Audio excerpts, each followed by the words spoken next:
Hello and welcome back. I am once again in my Tinker's Construct workshop, and I'm just getting ready to do the Division Sigil ritual. And right now I am adding Silk Touch to one of my shovels. And to do that, all we have to do is create one of these silky jewels, which is some string and some aluminum brass nuggets. To get the silky cloth, we need 4 of those to make the silky jewel with 1 emerald. So now I just have to decide whether I'm going to do my shovel or my excavator. Let's do the excavator. We're going to add Silk Touch to this guy, but we don't have any modifiers left, so we're going to have to add one with a diamond and a gold block. So that'll add 1 modifier. And we can add this Silk Touch. Just like that. That's funny looking. Alright, now let's just make sure our armor's in good shape. We've got some good weapons. Got some arrows, cool. We have to do this ritual at midnight. Grab your Division Sigil and right click on the enchantment table. It'll tell you everything that you need to do the ritual. Now what's going to happen when you perform the ritual at midnight is lightning's going to strike. A bunch of all of the dirt around you within a certain radius is going to turn into cursed earth, and cursed earth causes excessive numbers of mobs to spawn, and it also gives them some potion effects, some like buffs, so it makes them stronger and faster. And cursed earth can come in handy if you want to create spawners, because the mobs, it tells us the altar does not have a redstone circle. Okay, so that's the first thing we need, is a redstone circle around the altar. Oh, and we're gonna need a sacrifice. We're gonna have to grab a pig. It's almost midnight, and we've got a lightning storm. So I've got a little island set up here. It's actually got just enough dirt to make the sigil happy. If I shift right click, it'll tell me we've got our redstone circle. The altar is placed on dirt. The altar can see the moon, and there's sufficient natural earth, which basically means there's enough dirt around it.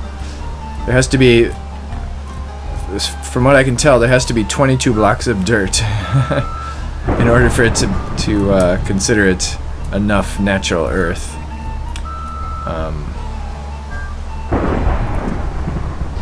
And as soon as midnight comes, hopefully I won't get struck by lightning, but I don't know when it'll be midnight, but the sigil will glow when midnight comes. I can get rid of the torch,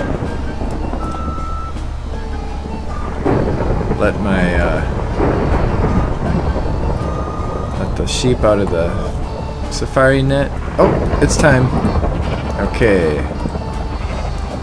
Whoa. Look at that. Okay, so all we got is a creeper. That's cool. Alright, so our Division Sigil is now activated. We can... Oh, that's weird that I got rid of all the water like that. We can take this cursed earth. Whoa! And the mobs that spawn here are going to be fast and strong. They're going to have a speed buff and a strength, or is it strength or whatever, something like that. What do we got? 12. Really only need 1 or 2 of these because the cursed earth actually spreads. So we technically only need 1.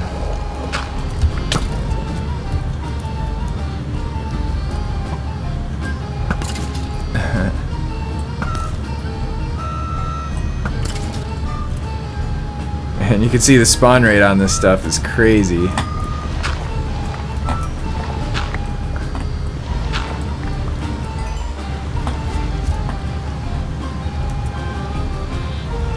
Alright, we've probably got enough. Yeah, we'll just let the rest of it burn up in the sun. take our crafting table, or our... Alright, I need to get rid of this stuff, I guess.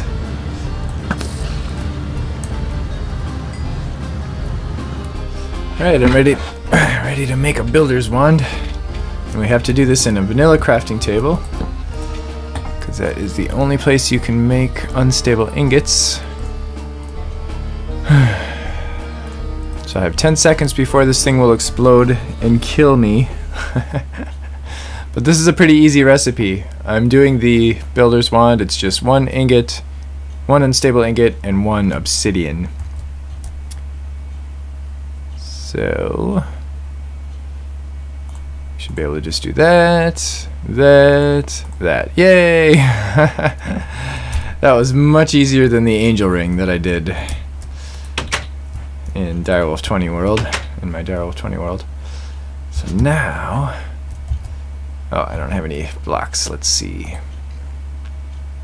Oops.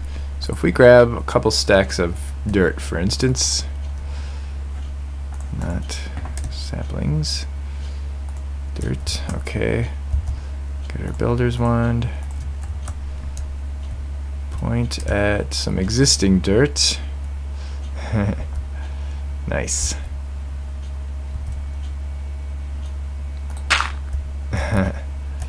Alright, we can fill a lot of this area back in. If we want to go up with it, we can do that. Oh, this is nice.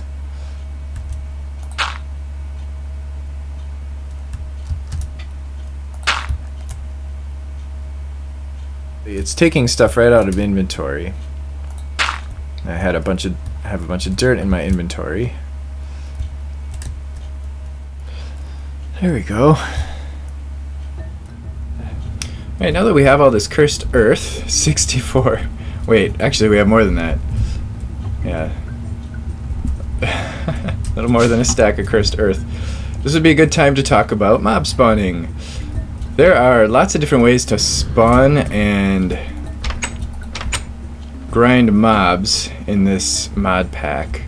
And I'm using a few of them in here, a few different methods that I'm going to show you real quick. This is the Mine Factory Loaded grinder, which is what I pretty much always use. Basically it just kills mobs within a 5x5 radius. So I've got one grinder set up here. This room is 5x5. Anything that spawns in this room will get eaten up by this grinder. And all of its contents, well, all the drops will end up following the pipes into our item network. And then we also have fluid conduits here to carry the mob essence into this tank. So just for an example, well, actually let me first talk about the spawners. So of course there's a lot of different ways to spawn mobs. The easiest, probably the easiest grinder that you could set up and the cheapest would be to just grab one of these MFR grinders and stick it by a spawner in the world. And anytime, I mean, you could take it to the Nether and stick it by a blaze spawner, or take it to a dungeon or whatever, and it'll just kill the mobs as they spawn, as long as they're within a 5x5 radius. It wouldn't be the most efficient way, but it would certainly work. The next cheapest would probably be to use this cursed earth, because as we saw, the mob spawning rate on cursed earth is very high. In fact, it's probably even higher than a regular spawner. And it spawns all different kinds of mobs, so you'd get a good variety of drops. And then the next cheapest would probably be the Ender IO powered spawners. And these guys, when you break a spawner in the world, you end up with a broken spawner, like these.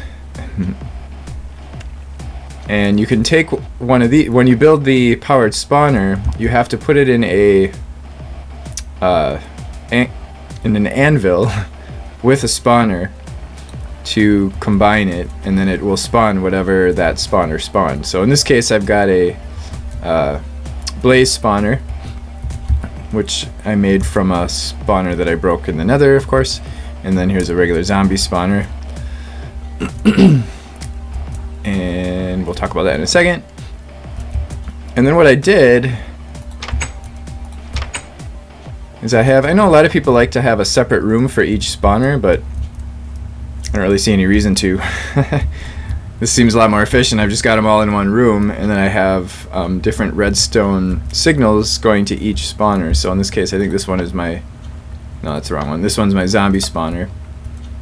So if we wait, yeah, we can see that that's starting to...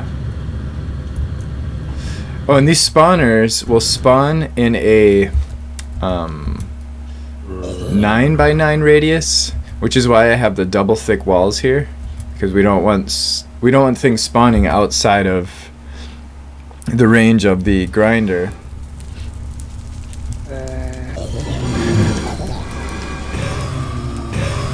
There, so it'll bring in all our blaze rods. I actually put up those because of course I needed blaze rods, but I've got a ton of them now. Oops. Well, 76. I guess that's not a ton, but but I do have a lot of zombie heads. 504 zombie heads.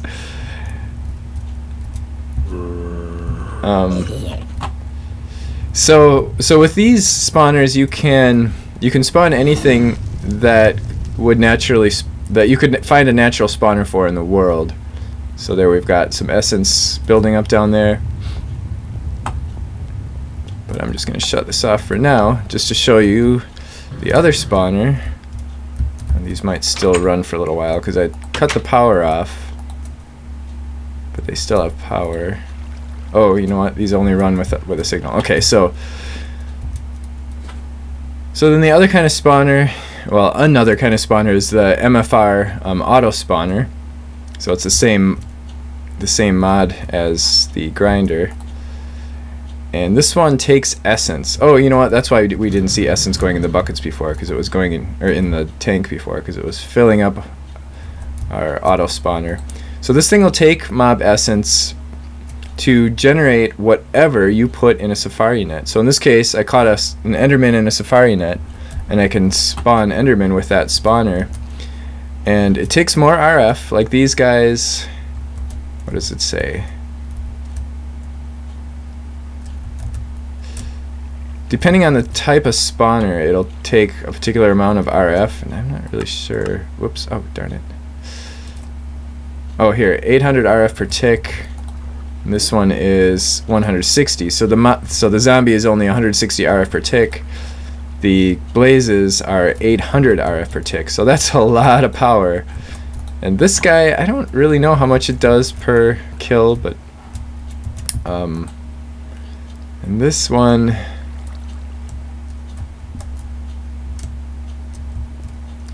takes quite a bit of power too, but I don't know exactly how much. And it takes a certain amount of essence, and it takes more essence than what the grinder will get. So you end up getting a net loss of essence. So I think it's like about a third that the grinder gets. So if we start spawning endermen, it's going to take up a certain amount of essence to spawn the nether, to spawn the enderman, and then the grinder will get about a third of that when it kills it. So in the end, you end up with less essence. So that's why I've got these guys set up in here so that they can generate essence, and then I can create more endermen with the essence that these guys generate. So the other kind of spawner that I haven't worked with yet is the well, you can just tell by looking at it. It's RF Tools. It has that RF Tools look. And this guy takes a syringe. So you make this syringe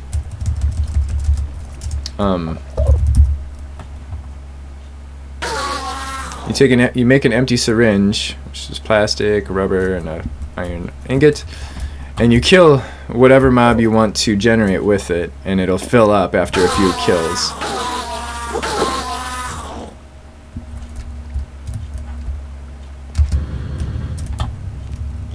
So, and I've got a bunch of redstone conduits what are they called again? Insulated redstone conduits. It's actually the same conduit. I have a single conduit behind this wall, and then it goes to each one of those machines, but each one is set to a different channel. That's the really awesome thing about these redstone conduits, the Ender IO redstone conduits, is that you can specify a channel. So this one is color green, this one's red, and this one's brown. So I've got a different signal coming out of each one of these guys,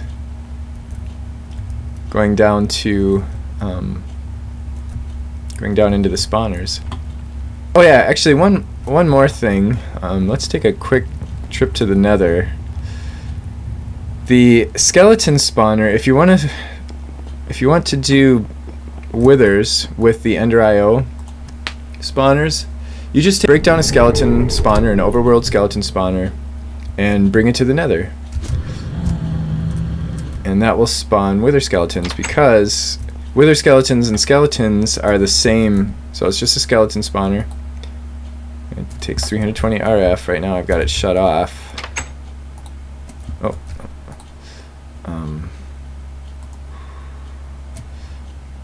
Let's see. So if I have this thing start pulling energy again, it'll spawn wither skeletons and regular skeletons, because they actually have the same ID. so if you put it in the Nether, it'll spawn wither skeletons, which is cool, because I managed to get myself, well, of course we're out of range here, but I managed to get myself a ton of wither skulls from this spawner, along with mob essence, of course. Well, I decided to do it anyway. We've got a few minutes left in this episode, so I thought this would be a good time to challenge the wither boss. So here we go. Oh, where's that apple?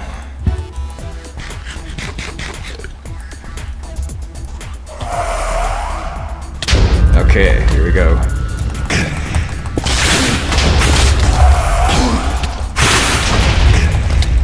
I got withered. Yay! Oh, we got a yellow heart and another Division Sigil, which we don't need, but that's okay. Now if we survive the wither, oh yes, we did, with all of our hearts. Look at that. Nice. That was easy. I almost want to do that again while I still have all this stuff. Oh, mining fatigue, by the way, comes from the cleaver. It makes you very slow, see, but it's got such high damage. I mean, you saw how quickly it did away with the wither boss. Oh, I kind of want to do that again. Get a couple more nether stars. Well, I may do that on my own time, but I am now probably going to make some an angel ring. I mean, why not? I've got the Division Sigil. I now have another star, and can probably get several more.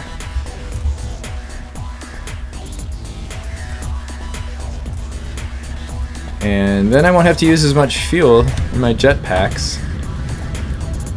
Although the jetpacks are faster than creative flight. You know what? Let's make our angel ring right away. I think we still have enough time.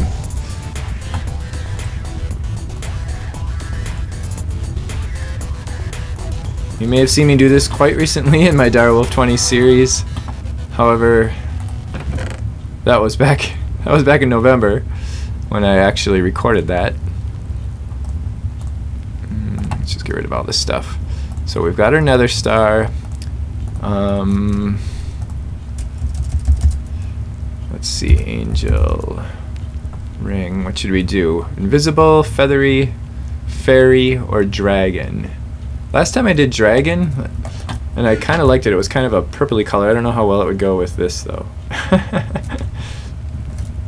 Maybe we'll do feathery this time, just for something different. So we need 2 feathers, 4 gold, another star, and 2 unstable ingots. Alright, let's see if I can do this the first time. I have a death count of 4 right now. Let's see if we can get through this without raising that number, at least not too much. So, we've got 2 diamonds. What? Oh, it's the wrong Division Sigil. That one's not activated. Oh, that's right, it's a manila crafting table.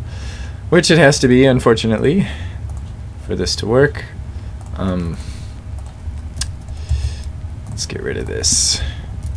We'll put that there. 2 diamonds. Move those out of the way. 2 iron. Okay, so feathers go there. Gold does the 4 corners. Another star in the middle. And the ingots down there. Whew. Okay. Ready? I gotta take a breath. Here goes. Boom. Boom. Boom. Oh my god, they're red already. Get that out of there. Put that there. Put that there. And oh, I made it! First time! Woohoo! Oh wow. That's exciting. And there's my feathery angel wings. So now I can actually turn my jetpack off and enjoy some creative flight. Yay! But now this is me without the jetpack. Now if we turn the jetpack on, whoa, this is me with the jetpack. So I'm actually faster with the jetpack. Interesting. What happens if I turn hover off? Yeah, I'm actually slower. Oh well. It'll be nice to have for when I want to save on power. If I'm far away, I'm not near a power source, I can put that in that slot, then it doesn't take up room in my inventory.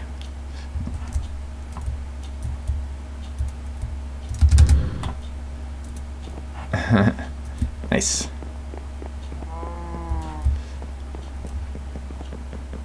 Whee! That's my dark leggings that make me run so fast. I have them upgraded with speed potions. Whoa. That was fast. I wasn't even trying to jump that high. Alright, anyway, I'm standing up on my desk to say goodbye. Thanks for watching. If you enjoyed this, please leave a like. And if you have any comments, please leave them. I'm interested in your opinions or your thoughts or ideas. So thanks for watching. Bye-bye.